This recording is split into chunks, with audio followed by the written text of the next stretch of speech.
نحمده ونصلي على رسوله الكريم اما بعد فاعوذ بالله من الشيطان الرجيم بسم الله الرحمن الرحيم رب اشرح لي صدري ويسر لي امري واحلل عقدة من لساني يفقهوا قولي.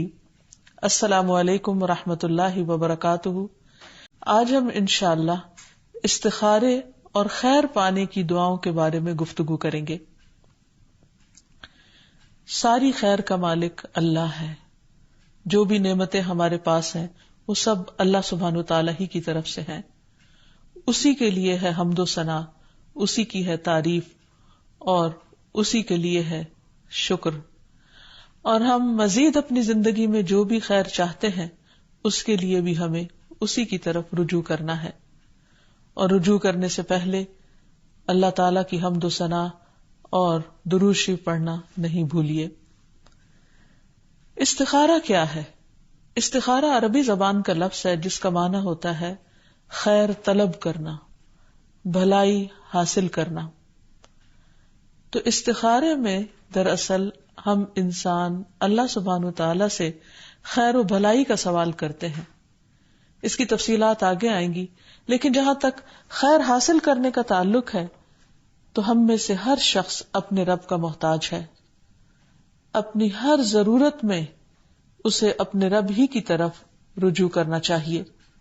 موسیٰ علیہ السلام جب مدین گئے اور ایک درخت کے سائے کے نیچے جا کر بیٹھے جہاں وہ کسی کو نہیں جانتے تھے، اس وقت وہ بھوکے پیاسے بھی تھے اور ایک پناہ کی تلاش میں بھی تھے. وہ دشمن کے خوف سے بھاگے تھے، لہذا انہیں امن بھی چاہیے تھا. تو ایسے میں انہوں نے اپنے رب کو پکارا اور دعا کی، رب انی لما انزلت الی من خیر فقیر.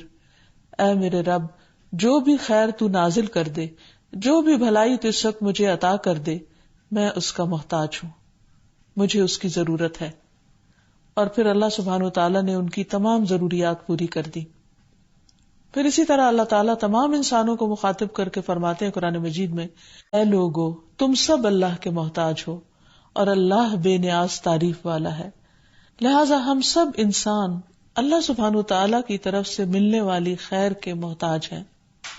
اور پھر اللہ سبحانہ وتعالیٰ کا مومن کے بارے میں جو بھی فیصلہ ہوتا ہے وہ اس پر راضی ہوتا ہے اور وہ اس کے حق میں خیر ہی خیر ہوتا ہے. انس رضی اللہ عنہ سے مروی ہے کہ میں نے نبی صلی اللہ علیہ وسلم کو یہ فرماتے ہوئے سنا کہ مجھے تو مومن پر تعجب ہوتا ہے کہ اللہ اس کے لیے جو فیصلہ بھی فرماتا ہے وہ اس کے حق میں بہتر ہی ہوتا ہے. ایک اور حدیث میں آتا ہے نبی صلی اللہ علیہ وسلم نے فرمایا، مجھے تو مومن کے معاملے پر تعجب ہوتا ہے کہ اس کے معاملے میں سراسر خیر ہی خیر ہے، یعنی مومن کی ہر حالت خیر والی ہے. اور یہ سعادت مومن کے علاوہ کسی کو حاصل نہیں کہ اگر اسے کوئی بھلائی حاصل ہوتی ہے تو وہ شکر کرتا ہے جو کہ اس کے لیے خیر ہے، اور اگر اسے کوئی تکلیف پہنچتی ہے تو وہ صبر کرتا ہے اور یہ بھی اس کے لیے خیر ہے. یعنی اچھا حال ہو یا تکلیف دہ حال ہو، دونوں حالتوں میں مومن کا رویہ مثبت ہوتا ہے. نعمت ملنے پر وہ اکڑتا نہیں اور تکلیف آنے پر وہ بلبلاتا نہیں، بلکہ اللہ سبحانہ وتعالی کی رضا پر راضی رہتا ہے اور صبر سے اپنے وقت کو گزارتا ہے.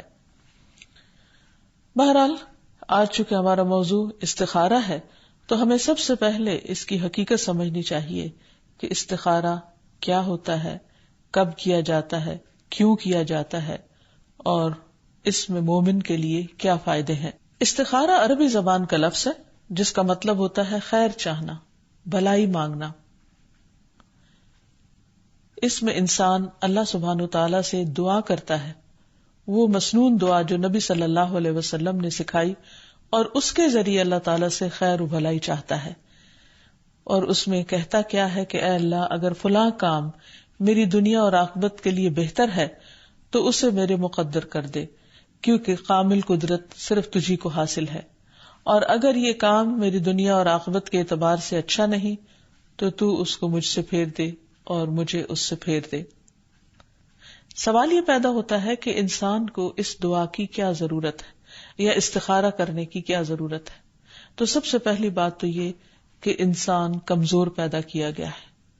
قرآن مجید میں آتا ہے خلق الانسان ضعیفا، کہ انسان کمزور پیدا کیا گیا ہے. اور پھر یہ کہ انسان محتاج ہے، وہ اپنی زندگی کے ہر فیصلے میں اللہ سبحانہ وتعالی سے رہنمائی کا محتاج ہے. انسان صرف کھانے پینے کا محتاج نہیں، اپنے فیصلوں میں بہترین رہنمائی کا بھی محتاج ہے. پھر یہ ہے کہ انسان چاہتا یہ ہے کہ اپنی آخرت کو مد نظر رکھ کر دنیا کے کاموں میں فیصلے کرے، تاکہ وہ چیز جو صرف اس کی دنیا نہیں اس کی آخرت کو بھی بہتر بنائے، اس چیز کو اختیار کرے تاکہ وہ اس کے لیے ہمیشہ ہمیشہ کی خوش قسمتی کا ذریعہ بنے. اور انسان اپنے مستقبل کے بارے میں نہیں جانتا، کسی بھی کام کے انجام کے بارے میں نہیں جانتا کہ وہ کیا ہوگا، اس لیے وہ اللہ تعالیٰ سے استخارہ کی دعا کرتا ہے. پھر اسی طرح انسان یہ بھی سمجھتا ہے کہ فیصلے تو حق کے ساتھ اللہ تعالیٰ ہی کرتا ہے، لہٰذا وہ اپنی کوشش کرنے کے بعد جب اللہ تعالیٰ سے دعا کرتا ہے کہ اب میرے حق میں تو بہتر فیصلہ فرما اور مجھے صحیح رہنمائی فرما، تو یہ بندے کے لیے انتہائی اطمینان کا باعث ہوتی ہے. انسان چونکہ جلد باز ہے، بعض اوقات انسان کے اوپر اس کے نفس کی خواہشات غالب آ جاتی ہیں. بعض اوقات انسان کسی چیز کو جلد حاصل کرنے کی کوشش کرتا ہے، خواہ وہ طریقہ غلطی کیوں نہ ہو، اور اس طرح وہ اپنے انجام کے اعتبار سے خطرناک غلطی کر بیٹھتا ہے. تو جب انسان صبر سے کام لیتا ہے، سوچ سمجھ کر فیصلہ کرتا ہے، اور فیصلہ کرنے سے پہلے یعنی کسی بھی اہم کام میں فیصلہ کرنے سے پہلے اللہ تعالیٰ سے دعا کر لیتا ہے، تو اس کے اس تمام عمل میں خیر پیدا ہو جاتی ہے. اور سب سے بڑی بات یہ کہ نبی صلی اللہ علیہ وسلم نے صحابہ کو خود استخارے کی تعلیم دی ہے اور اس کا طریقہ سکھایا ہے. آپ صلی اللہ علیہ وسلم استخارہ میں پڑھی جانے والی دعا کی باقاعدہ تعلیم دیتے تھے، جیسے قرآن مجید کی کوئی سورت سکھائی جاتی ہے. اس سلسلے میں جابر بن عبداللہ کی روایت ہے کہ رسول اللہ صلی اللہ علیہ وسلم ہمیں اپنے تمام معاملات یعنی اہم معاملات میں استخارہ کرنے کی اسی طرح تعلیم دیتے تھے جس طرح قرآن کی کوئی سورت سکھلاتے. یعنی استخارے کے چونکہ فائدے بہت زیادہ ہیں، اس لیے نبی صلی اللہ علیہ وسلم نے اس کے لیے بہت اہتمام فرمایا. جیسے قرآن مجید پڑھنے، سمجھنے اور اس پر عمل کرنے کے فائدے ہی فائدے ہیں، اسی طرح استخارہ کرنے میں بھی بہت سے فائدے پنہاں ہیں. اسی طرح اس لیے نبی صلی اللہ علیہ وسلم نے اس کو بہت زیادہ اہمیت دی. اور ویسے بھی یہ ہے کہ استخارہ انسان کو شرمندگی سے بچانے کا سبب بنتا ہے. امام ابن تیمیہ کہتے ہیں جو آدمی اللہ سے خیر طلب کرے، مخلوق سے مشورہ کرے اور اپنے کام میں ثابت قدمی اختیار کرے، اسے کبھی بھی شرمندگی کا سامنا نہیں کرنا ہوگا، اسے کبھی بھی شرمندگی کا سامنا نہیں کرنا پڑتا. تو استخارے کی مسنون دعا جو ہمیں سکھائی گئی وہ یہ ہے: اللہم انی استخیرک بعلمک واستقدرک بقدرتک واسألک من فضلک العظیم فانک تقدر ولا اقدر وتعلم ولا اعلم وانت علام الغیوب. اللہم ان کنت تعلم ان هذا الامر خیر لی فی دینی ومعاشی وعاقبت امری او قال فی عاجل امری وآجلہ فاقدرہ لی وان کنت تعلم ان هذا الامر شر لی فی دینی ومعاشی وعاقبت امری او قال فی عاجل امری وآجلہ فاصرف عنی واصرفنی عنہ واقدر لی الخیر حیث کان ثم ردنی بہ. اے اللہ، میں تجھ سے تیرے علم کی بدولت خیر طلب کرتا ہوں اور تیری قدرت کی بدولت تجھ سے طاقت مانگتا ہوں اور تیرے فضل عظیم کا طلبگار ہوں کہ قدرت تو ہی رکھتا ہے اور مجھے کوئی قدرت نہیں، علم تجھ ہی کو ہے اور میں کچھ نہیں جانتا، اور تو تمام پوشیدہ باتوں کو جاننے والا ہے.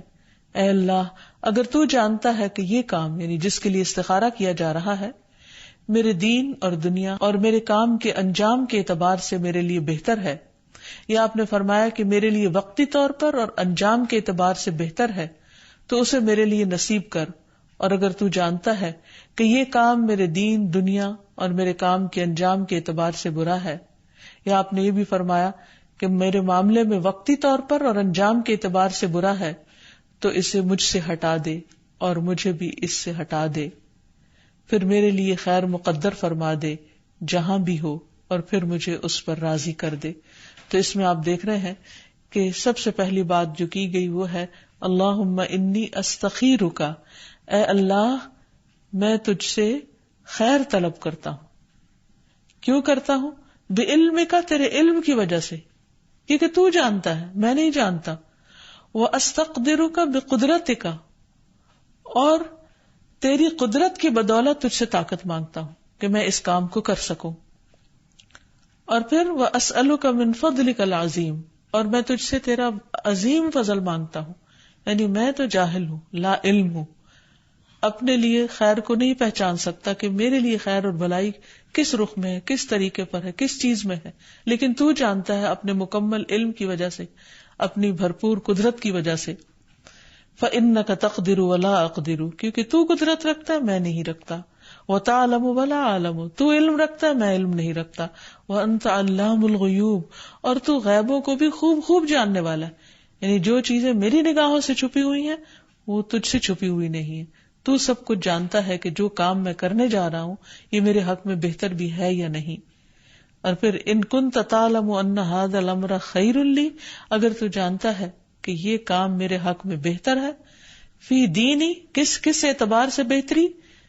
فی دینی، میرے دین میں، و معاشی، اور میرے معاش میں، کام کاروبار میں، وعاقبت امری، اور میرے کام کے انجام میں، یعنی دنیا میں بھی اور آخرت میں بھی یہ کام جو میں کر رہا ہوں اس کا انجام اچھا ہوگا، یا یہ کہ وقتی طور پر، عارضی طور پر، ابھی بھی اور بعد میں بھی، یعنی آخرت میں بھی یہ چیز میرے حق میں بہتر ثابت ہوگی، فاقدرہ لی، تو اسے میرے مقدر کر دے، یعنی میرے لیے پھر آسان کر دے کہ میں اس کو کر جاؤں، یا وہ میری قسمت میں کر دے۔ اور اگر یہ سب کچھ میرے حق میں برا ہے، کیونکہ میں تو نہیں جانتا کہ اچھا یا نہیں، کیونکہ قرآن مجید سے ہمیں یہ پتہ چلتا ہے، اللہ تعالیٰ فرماتے ہیں عسیٰ ان تحبوا شیئا وہو شر لکم، ہو سکتا ہے ایک چیز سے تم محبت رکھتے ہو اور وہی چیز تمہارے حق میں بری ہو، وعسیٰ ان تکرہوا شیئا ویجعل اللہ فیہ خیرا کثیرا، اور ہو سکتا ہے ایک چیز کو تم ناپسند کرتے ہو اور اللہ تعالیٰ اسی میں بہت بڑی بھلائی رکھ دے۔ انسان کی نگاہ کوتاہ ہے، انسان کی عقل محدود ہے، انسان کا علم محدود ہے، اس لیے وہ اپنے بارے میں خود صحیح طور پر فیصلہ نہیں کر پاتا۔ اسی لیے انسان دنیا کے معاملات میں انسانوں کے پاس بھی مشورہ کرنے کے لیے اسی لیے جاتا ہے اور ان سے مشورہ کرتا ہے جو علم میں اس سے زیادہ بہتر ہوتے ہیں یا اس خاص چیز کے بارے میں زیادہ جانتے ہوتے ہیں جس موضوع پر وہ مشورہ کرنا چاہتا ہے۔ تو اس کے پیچھے بھی وجہ یہی ہوتی ہے کہ انسان اپنی کم علمی کا اور کم ہمتی کا یا طاقت کی کمی کا یا قدرت کی کمی کا اعتراف کرتے ہوئے اس ہستی کے پاس جاتا ہے کہ جو ہر چیز کے مالک ہے کہ تو میرے حق میں خیر کر دے۔ تو اسی لیے ہم دیکھ رہے ہیں کہ دعا کے اندر جو اصل چیز ہے وہ اللہ تعالیٰ سے خیر و بھلائی مانگنا ہے، کوئی غیب کی خبر معلوم کرنا نہیں ہے۔ اور اس کے لیے یہ بھی کوئی شرط نہیں ہے کہ انسان کسی خواب میں دیکھے یا کوئی غیبی آواز اس کو آئے یا کوئی مخصوص رنگ خواب میں دیکھے تو اس سے کوئی تعبیر نکالے اور پھر اس سے کہے کہ ہاں مجھے استخارے کے بعد خواب میں اشارہ ہو گیا کہ یہ خیر ہے یا نہیں۔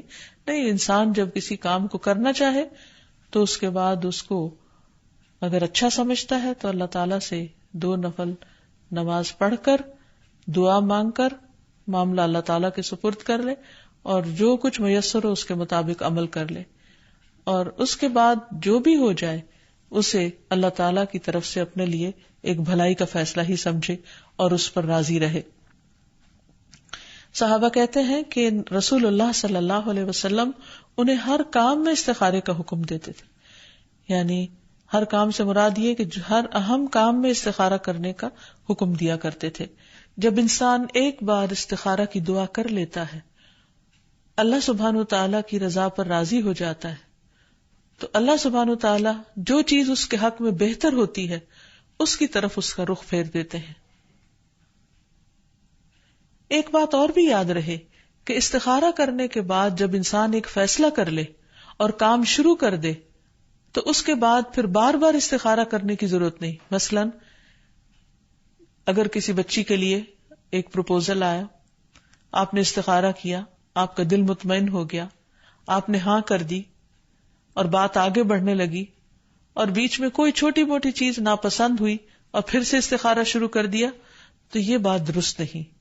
قرآن مجید میں آتا ہے فَإِذَا عَزَمْتَ فَتَوَكَّلْ عَلَى اللَّهِ، جب آپ کسی کام کا پکا ارادہ کر لیں، یعنی استخارہ وغیرہ کے بعد، فَتَوَكَّلْ عَلَى اللَّهِ، تو پھر اللہ پر بھروسہ کریں. لیکن یہ یاد رہے کہ یہاں فرض کاموں میں استخارے کا حکم نہیں ہے، کہ جیسے آپ کو فرض نماز پڑھنا ہے یا زکوٰۃ ادا کرنا ہے یا حج پہ جانا ہے تو آپ استخارہ کریں کہ میں اپنا فرض ادا کروں یا نہیں، تو ایسا کچھ بھی نہیں ہے. پھر اسی طرح حرام کام اگر کوئی کر رہا ہے، اس کو چھوڑنا چاہتا ہے، تو اس میں بھی استخارے کی ضرورت نہیں ہے. حرام ہے، مثلا کوئی شخص شراب پیتا ہے تو اسے اب چھوڑنے کے لیے یہ نہیں کرنا کہ میں پہلے استخارہ کر لوں کہ شراب چھوڑوں یا نہیں. جو چیز اللہ نے منع کی ہے اس کو استخارے کے بغیر بھی چھوڑنا ہے، کیونکہ اسی میں خیر و بھلائی ہے. اصل چیز یہ ہے کہ عام روزمرہ زندگی کے دینی یا دنیاوی امور میں جہاں انسان کو تردد ہوتا ہے یا اہم فیصلے ہوتے ہیں، وہاں استخارہ کرنا چاہیے.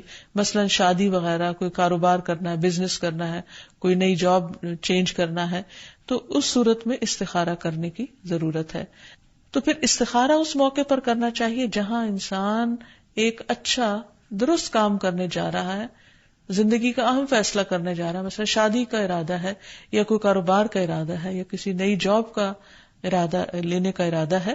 تو ایسے موقع پر انسان کو استخارہ کرنا چاہیے اور اپنے تردد کو دور کر دینا چاہیے اور اللہ تعالیٰ پر پھر بھروسہ کرنا چاہیے. اور اس میں یہ ہے کہ اگر وقت نہ ہو، یعنی بہت جلد فیصلہ کرنا ہو، فوراً ڈیسیژن لینا ہو، تو صرف دعا پر بھی اکتفا کیا جا سکتا ہے، ورنہ اصل مسنون طریقہ یہ ہے کہ پہلے 2 نفل پڑھے جائیں اور اس کے بعد دعا پڑھی جائے. اور پھر یہ کہ مسنون طریقے پر استخارہ کیا جائے، خود استخارہ کیا جائے. جو صاحب معاملہ ہو وہ اپنے لیے خود استخارہ کرے. کسی اور سے استخارہ کروانا تو دراصل استخبارہ ہے، یعنی اس سے خبر معلوم کرنا. تو کسی اور کے پاس تو ہمارے لیے کوئی خبر نہیں ہو سکتی، کیونکہ کوئی بھی غیب کا علم نہیں جانتا.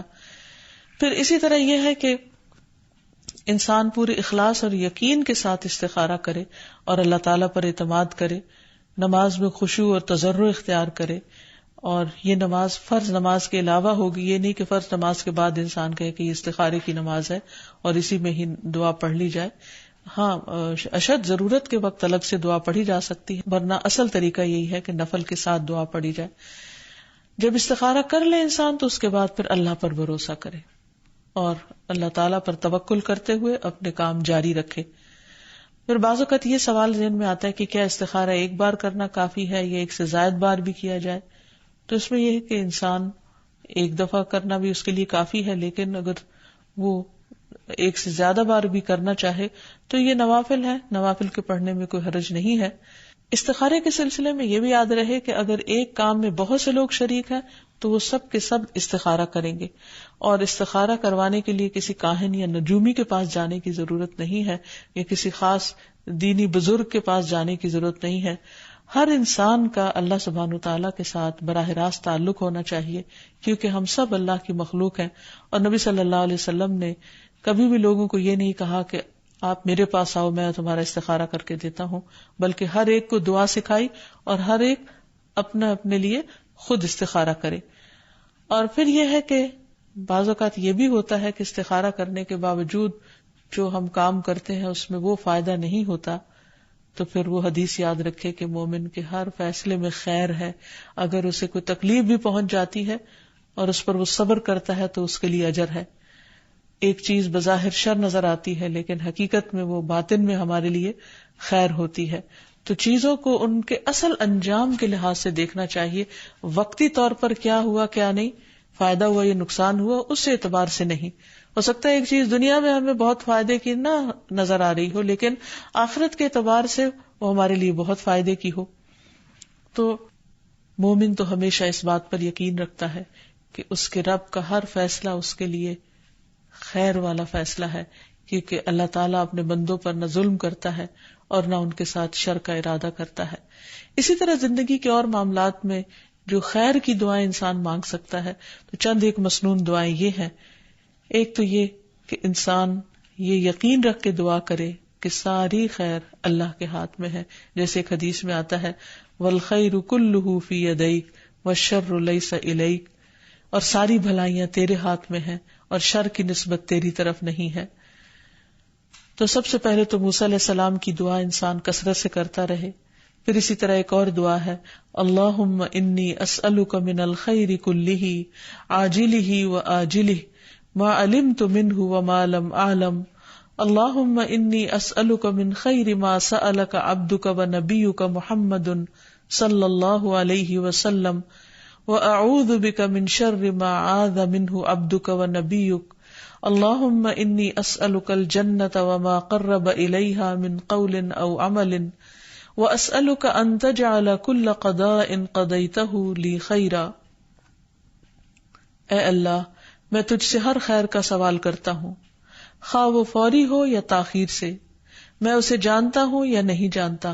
اے اللہ، میں تجھ سے ہر اس خیر کا سوال کرتا ہوں جس کا سوال تجھ سے تیرے بندے اور تیرے نبی محمد صلی اللہ علیہ وسلم نے کیا ہے، اور ہر اس چیز کے شر سے تیری پناہ میں آتا ہوں جس سے تیرے بندے اور تیرے نبی نے پناہ مانگی ہو.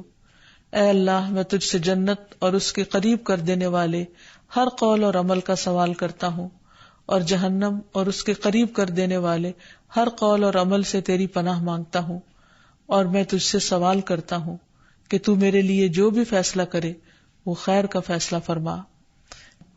پھر اسی طرح کھانے کے بعد مزید خیر کا سوال کرنا.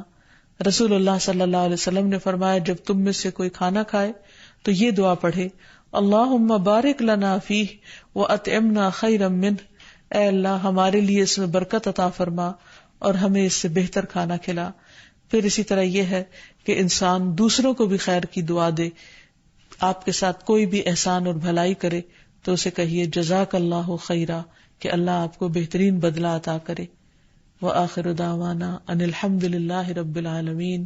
السلام علیکم ورحمۃ اللہ وبرکاتہ.